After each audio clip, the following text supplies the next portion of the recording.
दोस्तों, हम सभी काफी अच्छे से जानते हैं कि किसी भी तारे के पास अपना एक कोर होता है और तारे का वह कोर उस तारे को स्टेबिलिटी प्रदान करती है और उससे नियंत्रित करती है। किंतु दोस्तों, आज के इस वीडियो में हम जानेंगे कि कैसे किसी तारे का कोर ही ब्लैक होल बन जाता है और किस तरह से वह पूरे तारे का ही अंत कर देता है। दोस्तों, हमारा ब्रह्मांड अकल्पनीय रूप से विशाल है और आपके कल्पना से भी परे चीजें यहाँ मौजूद हैं। जिस समय हमारे ब्रह्मांड का शुरुआत हुआ था उस समय यानी कि बिग बैंग के लगभग 100 मिलियन सालों तक किसी भी तारे का जन्म नहीं हुआ था। किंतु 100 मिलियन सालों के बाद हमारे ब्रह्मांड में काफी तेजी से तारों का जन्म होने लगा। दरअसल हमारे शुरुआती ब्रह्मांड में बहुत अधिक मात्रा में नेबुला मौजूद था। यह नेबुला के कण आपस में ग्रेविटेशनली कोलैप्स होकर यानी कि आपस में एक दूसरे के पास आकर एक बहुत बड़ा गैसीय गोला बना लेते हैं, जिसे प्रोटो स्टार कहा जाता है। प्रोटो स्टार दिखने में एक विशाल काले गैस के गेंद की तरह लगता है। दरअसल इसका निर्माण किसी भी तारे के निर्माण का पहला चरण है। इन प्रोटो स्टार में अत्यधिक दबाव और तापमान के कारण फ्यूजन की प्रक्रिया स्टार्ट हो जाती है और यह एक स्टार में परिवर्तित हो जाते हैं। किंतु किसी किसी कंडीशन में ऐसा होता है कि यह बहुत अधिक विशाल और मैसिव होने के कारण यह प्रोटो स्टार अपने ही मास को संभाल नहीं पाते हैं और इस वजह से धीरे धीरे इस तारे का कोर अपने आप ही कोलैप्स होने लगता है। और इस प्रकार की स्थिति यदि किसी सामान्य तारे में होता है तो वह सुपरनोवा धमाका करके एक ब्लैक होल में बदल जाते हैं। किंतु प्रोटो स्टार के केस में ऐसा नहीं होता है, बल्कि उस प्रोटो स्टार का मास इसके आउटर लेयर में जमा हो जाता है और इसका कोर ब्लैक होल में कोलैप्स हो जाता है।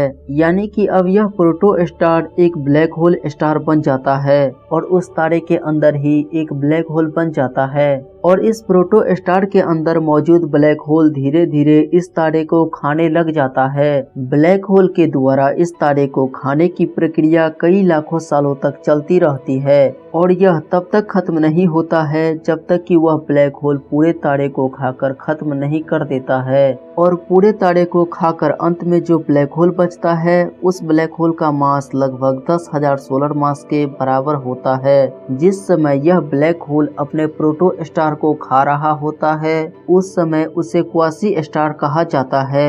यह क्वासी स्टार आकार में बहुत ही अधिक विशाल होते हैं। यह अभी तक के खोजे गए सबसे विशाल रेड हाइपरजायंट स्टार के अपेक्षाकृत भी कई गुना अधिक विशाल होते हैं। इस समय वैज्ञानिकों के अनुसार हमारे ब्रह्मांड का सबसे विशालकाय तारा स्टीफेंसन 218 है और इस स्टार का रेडियस हमारे सूर्य के अपेक्षाकृत 2000 गुना अधिक है। किंतु यदि बात करें क्वासी स्टार की तो यह स्टार स्टीफेंसन 218 से भी कई गुना अधिक विशाल होते हैं।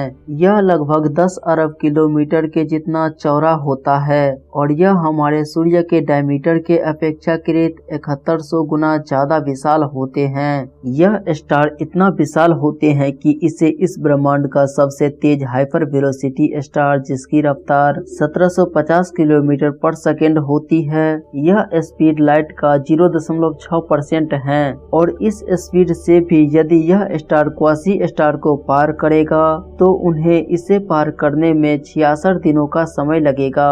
यदि लाइट की स्पीड से हमारे पृथ्वी की परिक्रमा की जाए तो हम 1 सेकंड में पृथ्वी की 7 परिक्रमा कर सकते हैं और यदि इसी स्पीड से हमारे सूर्य का चक्कर लगाया जाए तो हमें केवल सूर्य का चक्कर लगाने में 14.5 सेकंड ही लगेंगे। किंतु यदि लाइट की स्पीड से इस तारा का चक्कर लगाया जाए तो भी हमें 28 घंटों का समय लगेगा। इससे आप अंदाजा लगा सकते हैं कि यह स्टार कितना बड़ा होता है। यदि हम इस स्टार को अपने सूर्य के जगह पर रख दे तो वह प्लूटो से भी कहीं आगे तक निकल जाएगा। किंतु इस प्रकार के तारे हमारे ब्रह्मांड के शुरुआती दिनों में ही बने थे, जिस वजह से यह आज बहुत ही कम मात्रा में बचे हैं। करीब आज से 12 अरब साल पहले जन्मे यह तारे हमारे ब्रह्मांड के शुरुआती दिनों की जानकारी दे सकते हैं और इन तारों के जरिए हम सुपरमैसिव ब्लैक होल को बनने और उनके महाविशालकाय होने के कारण को समझ सकते हैं। दोस्तों आज के इस वीडियो में हमने जाना कि विशाल प्रोटोस्टार के अंदर कैसे एक ब्लैक होल बन जाता है और कैसे वह पूरे तारे को ही खाकर समाप्त कर देता है। और अगले वीडियो में हम जानेंगे कि कैसे किसी स्टार के अंदर एक न्यूट्रॉन स्टार बन जाता है और कैसे वह न्यूट्रॉन स्टार एक कोर की ही भांति उस बड़े से स्टार को नियंत्रित करने लगता है। और साथ ही यह भी जानेंगे कि हमारे वैज्ञानिकों को यह कैसे पता चलता है कि किसी तारे के अंदर न्यूट्रॉन स्टार हैं। तो दोस्तों आज के इस वीडियो में बस इतना ही। वीडियो यदि पसंद आया हो तो इसे लाइक, और यदि आप चैनल पर नए मेहमान हैं तो चैनल को सब्सक्राइब जरूर कर ले। धन्यवाद।